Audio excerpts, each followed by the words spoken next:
The road to peace in Ukraine, though long, begins with a single step, and that is precisely what U.S. President Donald Trump has taken. His meeting in Alaska with war criminal Vladimir Putin could trigger a domino effect that will lead to the collapse of the Russian war machine. Now it's really up to President Zelenskyy to get it done.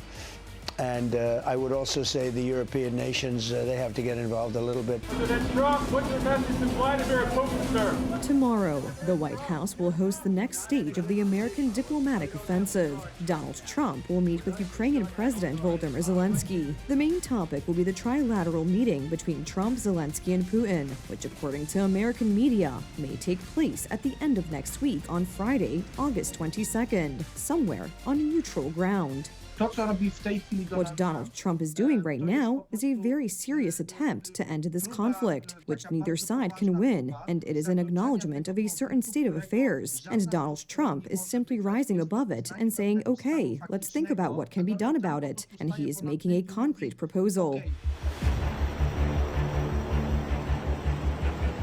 On the table are security guarantees, similar to those of NATO allies. Article 5 is the iron rule of one for all for one. A similar mechanism is also to be applied to Ukraine, which may find itself under the American umbrella.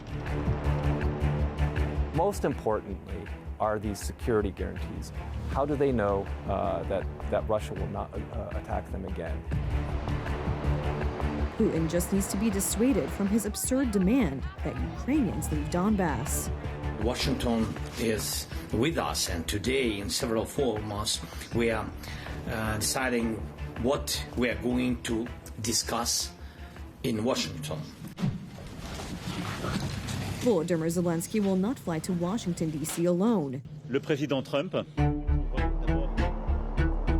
He will be accompanied by European leaders, including the President of France, the Prime Minister of Great Britain, the Chancellor of Germany, the Secretary General of NATO, and the head of the European Commission.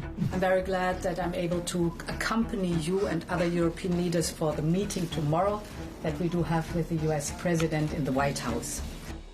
And if it weren't for the seriousness of the situation, it would even be funny that the same politicians who want to push American companies and American soldiers out of Europe in order to return to doing business with Russia are the same ones who criticized Donald Trump so much, are now lining up to talk to the Republican about peace in Ukraine and security in Europe. European liberals and socialists collaborated with Putin. They bought coal and gas from him, provided him with money for the war. And when he started the war in Ukraine, they spent a long time considering what sanctions to impose on Putin. They had doubts. When Trump tries to end this war, in which thousands of people are dying every day, they try to undermine Trump's position. This is the hypocrisy of the Western elites. Macron, Merkel, von der Leyen, and Tusk were Putin's friends. During his second term, Donald Trump has done much more for peace in Ukraine and the security of NATO's eastern flank than left-wing liberal politicians, and the effects of the Alaska summit are yet to come. Trump's position has always been, we need to stop the fighting as quickly as possible. He has repeatedly used the term ceasefire. He has repeatedly demanded that of both sides. He has repeatedly warned and threatened Russia with severe consequences.